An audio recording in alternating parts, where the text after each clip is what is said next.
करना क्या जब प्यार किया तो डरना क्या, जब प्यार किया तो डरना क्या। मैं तो यहाँ वाइब्रेशन महसूस कर रहा हूँ।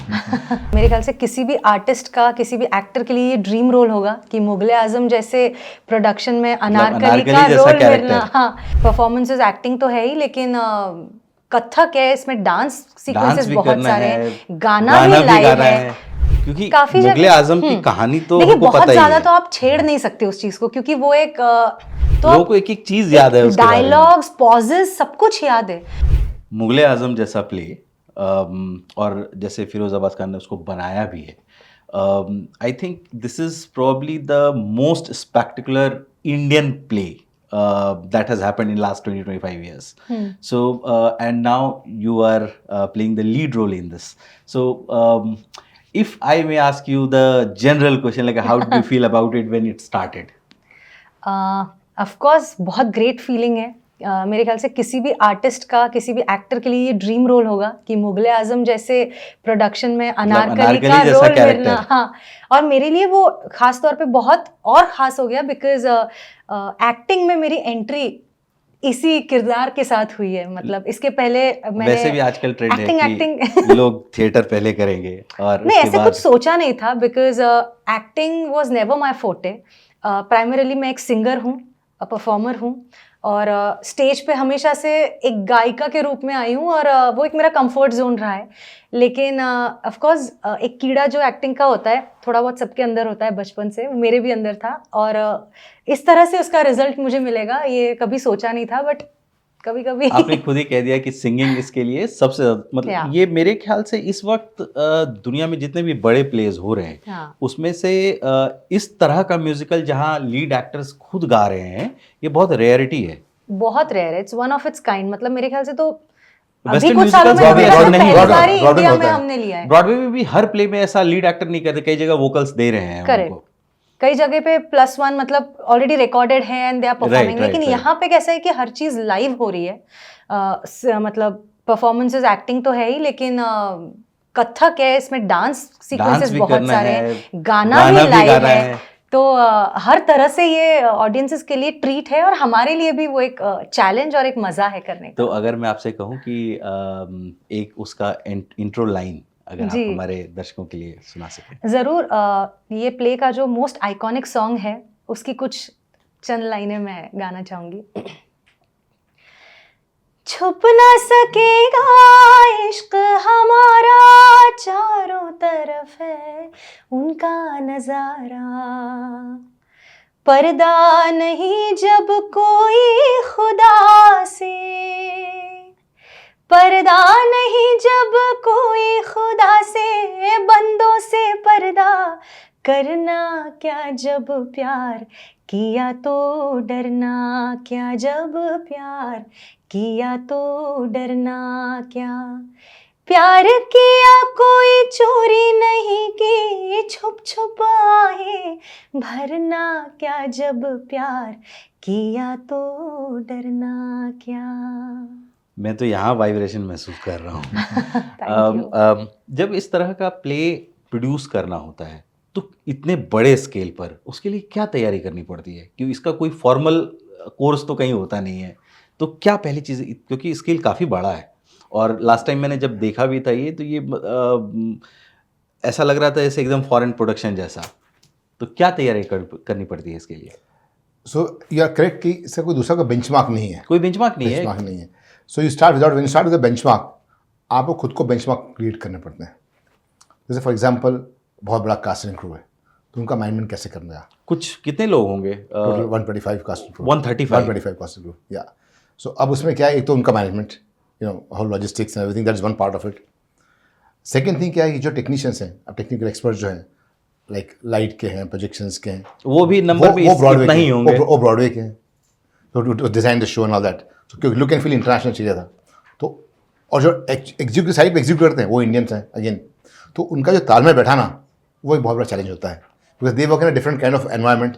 इंडिया में एनवायरमेंट अलग होता है, थोड़ा जुगाड़ू भी करना पड़ता है, वहाँ everything is a systems and processes. पर इंडिया में द वे, वहाँ इसी के एक्सपर्ट्स हैं, इसी के एक्सपर्ट हैं।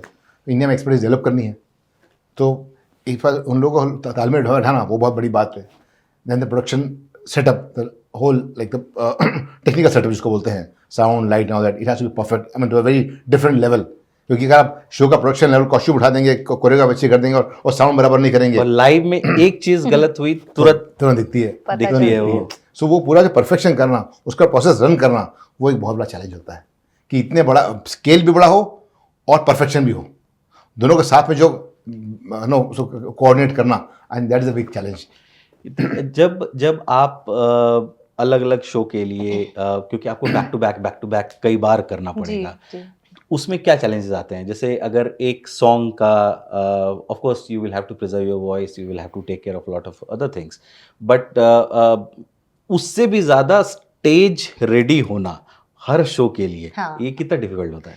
बहुत डिफ़िकल्ट है. और इनफैक्ट मैं बहुत थैंकफुल हूँ हमारे जो प्रोड्यूसर साहब हैं उनकी, कि उन्होंने जो टीम खड़ी की है वो इतनी लाजवाब है और इतनी सक्षम है हर चीज़ के लिए, क्योंकि इट्स नॉट इजी. मतलब टेलीविज़न सिनेमा ये बहुत अलग तरह के प्लेटफॉर्म है जहाँ एक बार जो चीज़ बन गई वो बन गई हमेशा के लिए. लेकिन जब आप लाइव स्टेज की बात करते हैं तो बहुत सारे चैलेंजेस आते हैं, क्योंकि कितनी भी लाख तैयारी की हो आपने, लेकिन एंड टाइम पे क्या इतना सा यहाँ वहाँ हो जाए, यू नेवर नो. और कल अच्छा हुआ इसलिए आज भी वैसा ही होगा, इसकी भी कोई गारंटी नहीं है. तो हर दिन अलग चैलेंज, हर दिन. लेकिन आई गेस वही एक मज़ा भी है, क्योंकि वो मोनोटोनस नहीं लगता हमें, क्योंकि हर दिन हमारे लिए नया है. भाई इसमें एक बात और भी है ना कि आपको तुरंत एडजस्ट हाँ, करना होगा, और कितना इम्प्रोवाइज कर पाते हैं? क्योंकि काफी मुगले आजम की कहानी तो देखिए, हमको बहुत पता ही ज्यादा है. तो आप छेड़ नहीं सकते उस चीज को, क्योंकि वो एक बहुत बड़ी चीज है जो बन चुकी है और जो लोगों के दिल में बस चुकी है. तो लोगों को एक एक चीज याद है उसके बारे में. डायलॉग्स, पॉजेस, सब कुछ याद है. तो बहुत ज्यादा तो आप इम्प्रोवाइज देखिए कर नहीं सकते. उसमें कुछ सीमाएं हैं, लेकिन वो चीज अपने आप में वैसे भी इतनी महान है कि अगर आप वहां तक भी पहुंच गए तो मेरे ख्याल से वो अपने आप में एक बहुत बड़ी उपलब्धि है, मैं ऐसा कहना चाहूंगी. Coming back to the songs, हाँ. आप प्ले में, आपके इस प्ले में बहुत सारे सॉन्ग्स जी. हैं, कई तरह से अलग अलग सिचुएशन में गाने आते हैं. आपका फेवरेट कौन सा है?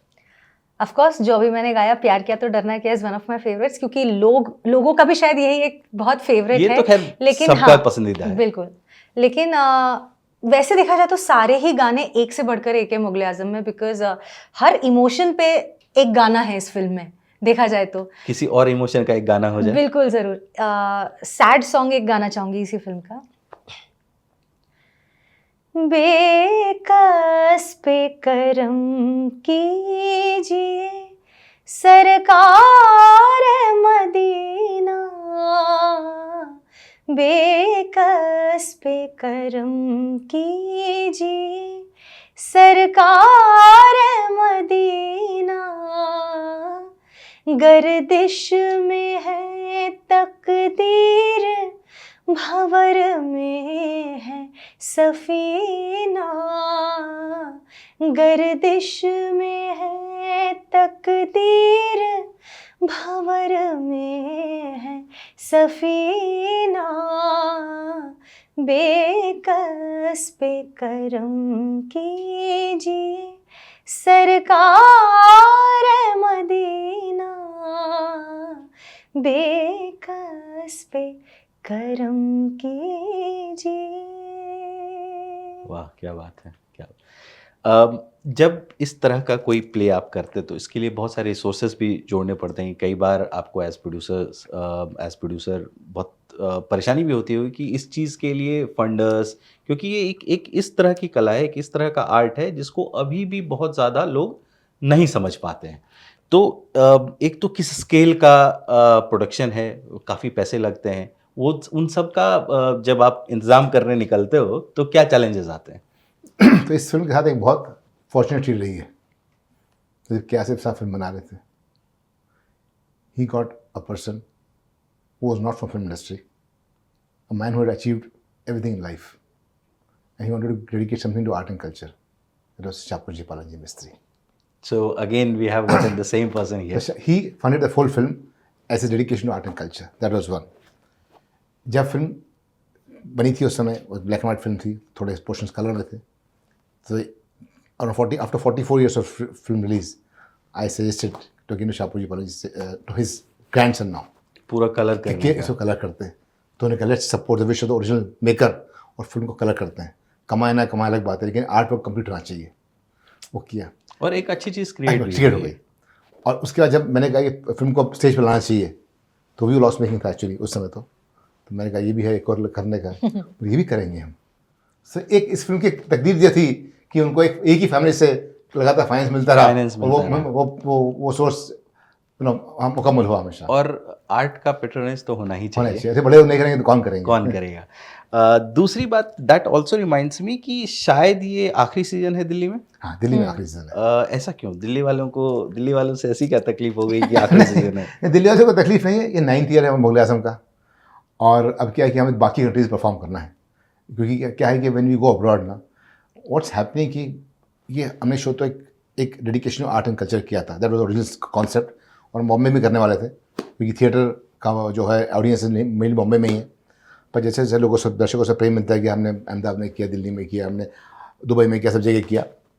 और लेकिन बाहर हम लोग देख रहे हैं, जैसे अमेरिका में गए थे तो वहाँ हमको नई चीज़ मिली। वहाँ आर्ट थिएटर का तो लव है ही सही, लेकिन वहाँ के Indians are taking pride in this show कि हमारा शो इतना अच्छी क्वालिटी का, इतना परफॉर्मेंस हाई प्रोडक्शन का। They are saying this is a Broadway का टक्कर दे रहा है, तो उनको उसमें सेंस ऑफ प्राइड मिल रहा है। So that pride is building a soft power of India. तो हमने कहा हमारा एजेंडा तो राजर होना चाहिए, तो we have to now visit other so many countries and build soft power of country. But I hope कि ऐसा कोई हार्ड एंड फास्ट वो नहीं, बट अब दिल्ली इसका नहीं हो पाएगा, क्योंकि बाकी सब इतनी अगर दुनिया कवर करनी है तो it takes time to, because ये एक शो की प्लानिंग करने 1 साल लगता है। क्योंकि मुझे याद है कि जब मैंने पहली बार ये शो देखा था, वो भी हाउसफुल था और जेल जवाहरलाल नेहरू स्टेडियम के अंदर काफ़ी तादाद में लोगों को लोग बहुत प्रेम है। लेकिन अब चूंकि इतनी कंट्री जाना है और हम बस एक ही प्रोडक्शन टीम है, तो और it takes 1 year to plan for any season, तो उसकी प्लानिंग करके उसमें करना कहाँ कंट्री कर पाएंगे, we don't know. So thought let's stick to what we can do it and not expand too much. मुझे जो हर कंट्री को हमसे एक मौका तो मिलना चाहिए देखने का मुगल आजम का। This is last chance in Delhi of course. दर्शकों को मैं बता दूं कि ये 13 से ये शुरू हो रहा है। जी जी। उनको आप अपने अंदाज में कैसे इनवाइट करेंगे? एक और गाने की कुछ लाइनें गा के। ऐसे अच्छा गाने वाली अनारकली। अनारकली की एंट्री इस गाने से होती है इस प्ले में, उस गाने की कुछ लाइनें गाऊंगी। मोहेपन घट पे नंदलाल छेड़ गयो रे, मोहेपन घट पे मोरी नाजुक कलैया मरोर गयो रे, मोरी नाजुक कलैया मरोर गयो रे, मोहीपन घट पे नंदलाल छेड़ गयो रे, मोहीपन घट पे। वाह, क्या बात है। सो आप ऑन दिस नोट हम उम्मीद करते हैं कि ये प्ले इस सीजन में भी काफ़ी सक्सेसफुल जाएगा। Thank you. और आपको भरा भरा स्टेडियम मिले फिर से। So on that note, thank you for coming to our studios. so much. We will meet soon. Thank you. Thank you.